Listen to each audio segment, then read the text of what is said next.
নমস্কার বন্ধুরা, জলিস লাইফস্টাইলের নতুন ভিডিওতে আপনাদের সবাইকে স্বাগত জানাচ্ছি। সামনেই আসছে কার্তিক দামোদর মাস। এই কার্তিক দামোদর মাসে আপনারা প্রভু শ্রীকৃষ্ণ বা প্রভুর উদ্দেশ্যে কিভাবে দীপদান করবেন সেই দীপদান পদ্ধতি আমি আজকে আপনাদের সঙ্গে শেয়ার করব। তো এই দীপদান কিভাবে করবেন, কী রকম প্রদীপে করবেন, কোন তেল বা ঘি ব্যবহার করবেন, সব কিছু আমি আপনাদেরকে আজকের ভিডিওতে দেখিয়ে দেব। তো বাংলার 12 মাসের মধ্যে সবথেকে পুণ্যের মাস হচ্ছে কার্তিক মাস। শ্রীকৃষ্ণের সবথেকে প্রিয় মাস হচ্ছে এই কার্তিক মাস অর্থাৎ দামোদর মাস। 12 মাসের মধ্যে 3টি মাস শ্রীকৃষ্ণের খুবই প্রিয়। এক হচ্ছে বৈশাখ মাস, 2 হচ্ছে কার্তিক মাস, 3 হচ্ছে মাঘ মাস। তো কার্তিক মাস হচ্ছে সবথেকে প্রিয় মাস। কার্তিক মাসের অনেক মাহাত্ম্য আছে। কার্তিক মাস ভগবান শ্রীকৃষ্ণের সবথেকে প্রিয় মাস। এই মাসকে দামোদর মাসও বলা হয়। শাস্ত্রে বলা হয়েছে এই দামোদর মাসে ভগবান শ্রীকৃষ্ণের উদ্দেশ্যে দীপদান করলে শত সহস্র কোটি কল্পে সকল পাপ বিনষ্ট হয় আর পুনর্জন্ম তাকে গ্রহণ করতে হয় না। বলা হয় কার্তিক মাসে ভগবানের উদ্দেশ্যে একটি দীপদান করলে 1000 গুণ ফল লাভ করা যায়। তাই আমরা কার্তিক দামোদর মাসে দীপদান প্রভুকে করতে পারি। আমরা একদিনও দীপদান করতে পারি, 3 দিনও করতে পারি, আবার গোটা কার্তিক মাসও প্রভুর উদ্দেশ্যে দীপদান করতে পারি। সেটা যিনি দীপদান করবেন তার উপর নির্ভর করছে তিনি কিভাবে দীপদান করতে পারবেন। এখন আমি আপনাদেরকে কিভাবে দীপদান করবেন কার্তিক মাসে সেই নিয়মাবলী দেখাবো। সন্ধ্যাবেলায় হাত পা ধুয়ে পরিষ্কার বস্ত্র পরে ঠাকুর ঘরে আসবেন। তারপর ঠাকুরের সিংহাসনে যে দুপুরে পুজো করা অর্থাৎ সকালে যে নিত্য পুজো করেছেন সেই ফুলগুলো সব তুলে নেবেন। আমি আমার নিত্য পুজো করেছি সকালবেলায়, সেই ফুলগুলো ঠাকুরের কাছ থেকে তুলে নিচ্ছি। আমি মোটামুটি সন্ধ্যাবেলায় তুলে নেওয়ার চেষ্টা করি, যদি কোনো দিন না হয় তাহলে সকালে, আবার পরের দিন সকালে নিত্য পুজো করার আগে এই ফুলগুলো তুলে নিই। তো এখন আমি সিংহাসনটা পরিষ্কার করে নিচ্ছি। আপনারাও সন্ধ্যা জ্বালার আগে সিংহাসনটা পরিষ্কার করে নেবেন। তারপর দুয়ার ঘরে জল দেবেন। আমিও এই ঠাকুরের ফুলগুলো তুলে নিয়ে ঘরের সমস্ত দুয়ার ঘরে বাইরের দরজায় জল দিয়ে দেব। তারপরে সন্ধ্যা প্রদীপ জ্বেলে তারপরে দীপদান করব। তো এখন আমি প্রদীপটা জ্বেলে নিচ্ছি। আমি প্রথমে সন্ধ্যা আরতি করব ভগবানের কাছে, তারপরে দীপদান করব। আর আমার ঘরে যেহেতু গোপাল আছে সেহেতু আমাকে একটা নিত্য সেবা দিতেই হয় সকাল সন্ধে। তো আমি আগে গোপালের সেবা করব, সন্ধ্যা আরতি করব, তারপর প্রভুর উদ্দেশ্যে দীপদান করব। তো আমি ধূপ প্রদীপ সব জ্বেলে নিচ্ছি। আপনারাও ঠিক এইভাবে ধূপ প্রদীপ জ্বেলে সন্ধ্যা আরতি করবেন। তো ধূপে আমি একটু ধূপ গুঁড়ো দিয়ে দিলাম। এখন আমি ভোগের থালাগুলো সাজিয়ে দেব। মাটিতে ভোগের থালা সাজাতে নেই, সেজন্য ফুলের পাপড়ি ছড়িয়ে দিচ্ছি। তো আমার ঘরে গোপাল আছে, সেই জন্য আমি গোপালকে যেহেতু দিই সেহেতু আমি যে অন্যান্য ঠাকুর আছে তাদেরকেও দিই। আবার এইদিকে আমার ঘরে জগন্নাথ সুভদ্রা বলরাম আছে, তাদেরকেও আমি সন্ধ্যাবেলায় ভোগ দিই। আমি যা পারি সেই ভোগই দিই। এটা দিতে হবে ওটা দিতে হবে সেরকম কোনো মানে নেই, নিয়মও নেই আমার কাছে। আমি নিজের পছন্দ মতো ভোগ প্রভুদেরকে দিই। তো এখন পুজো শুরু করার আগে নিজেকে আচমন করে নিচ্ছি। নম বিষ্ণু, নম বিষ্ণু, নম বিষ্ণু। নম অপবিত্র পবিত্র বা সর্বাবস্থান গধূপি বা যশ্বরের পুণ্ডরিকাক্ষ সবাজ্য অভ্যন্তর সূচি। নমসূচি, নমসূচি, নমসূচি। জয় প্রভু। এবার আমি পুজো করে নেব। প্রথমে গণেশ ঠাকুরের পুজো করে নেব, তারপর একে একে সব ঠাকুরের পুজো করে নেব ফুল দিয়ে। তো সন্ধ্যাবেলায় যদি আপনারা পুজো না করেন ফুল দিয়ে তাতেও ক্ষতি নেই, সন্ধ্যাবেলায় পুজো না করলেও হয়, শুধু সন্ধ্যা আরতি করলেও হয়। তো আমি যেহেতু গোপাল আছে ঘরে, অন্যান্য ঠাকুরের গোপালের পুজো করি, সেজন্য অন্যান্য ঠাকুরেরও পুজো করি। এখন গোপালের ভোগে আমি তুলসী পাতা দিয়ে দিচ্ছি, আর অন্যান্য ঠাকুরের ভোগে আমি ফুলের পাপড়ি দিয়ে দিচ্ছি।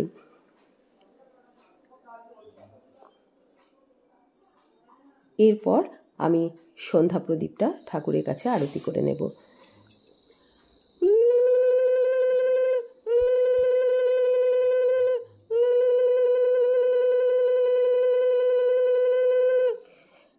ঠাকুরের কাছে ধূপ প্রদীপ দেখিয়ে আমি আমার গোটা বাড়ি ধূপ প্রদীপটা দেখিয়ে নেব। সন্ধ্যা জ্বালায় আমি গোটা বাড়ি ধূপ প্রদীপ দেখিয়ে নিই প্রত্যেক দিনই। তারপর ঠাকুরের আমি ভোগ দিয়ে গোপালকে শয়ন দিই।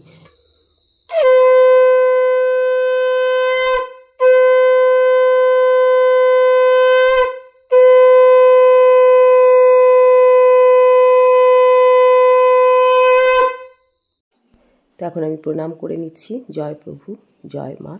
এবার আমি আপনাদেরকে মূল পর্ব যেটা, সেটা হচ্ছে দীপদান পর্ব দেখাবো।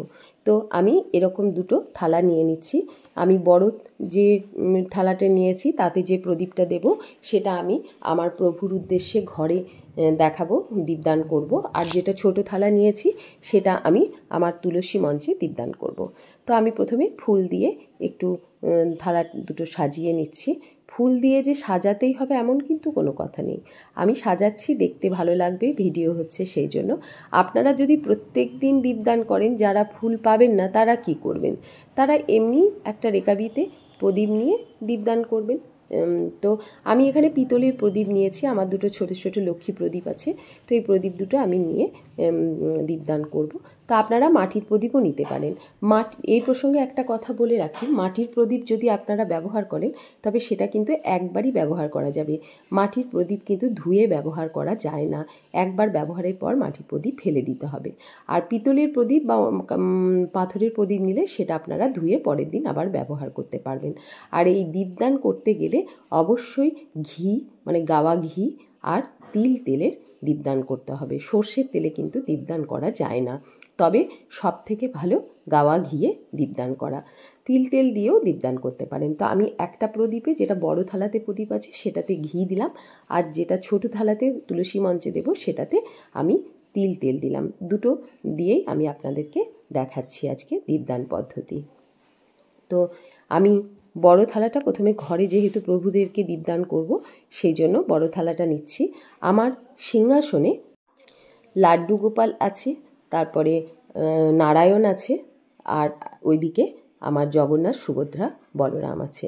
তো আমি সবাইকে আজকে দীপদান করছি। আপনারা দেখুন আমি কিভাবে দীপদান করছি।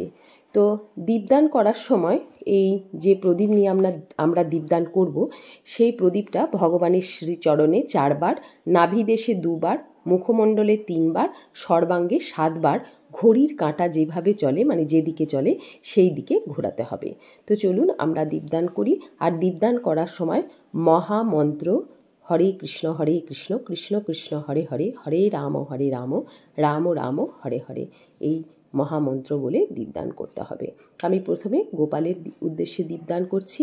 গোপালের শ্রীচরণে 4 বার, নাভিদেশে 2 বার, মুখমণ্ডলে 3 বার, আর সর্বাঙ্গে আমি 7 বার ঘড়ির কাঁটার যেদিকে চলে সেই দিকে দীপদান করছি। হরে কৃষ্ণ কৃষ্ণ কৃষ্ণ হরে হরে, হরে রাম রাম রাম হরে হরে। একই পদ্ধতিতে আমি নারায়ণের দীপদান করছি। হরে কৃষ্ণ কৃষ্ণ কৃষ্ণ হরে হরে, হরে রাম রাম রাম হরে হরে, হরে কৃষ্ণ কৃষ্ণ কৃষ্ণ হরে হরে, হরে রাম রাম রাম হরে হরে। জয় প্রভু, মঙ্গল করো। এবার নারায়ণের উদ্দেশ্যে দীপদান করার পর আমি দীপদান করব জগন্নাথ দেবের উদ্দেশ্যে। আমার ঘরে জগন্নাথ, সুভদ্রা, বলরামের মূর্তি আছে, তো আমি জগন্নাথ দেবের উদ্দেশ্যে দীপদান করব ওই একই পদ্ধতিতে। হরে কৃষ্ণ কৃষ্ণ কৃষ্ণ হরে হরে, হরে রাম রাম রাম হরে হরে, হরে কৃষ্ণ কৃষ্ণ কৃষ্ণ হরে হরে, হরে রাম রাম রাম হরে হরে। জয় প্রভু, মঙ্গল করো, সকলের মঙ্গল করো। জয় প্রভু, জয় প্রাণনাথ, মঙ্গল করো। এবার এই ভগবানের প্রসাদী দ্বীপ আমি সমস্ত ঠাকুরের উদ্দেশ্যে আরতি করে নেব।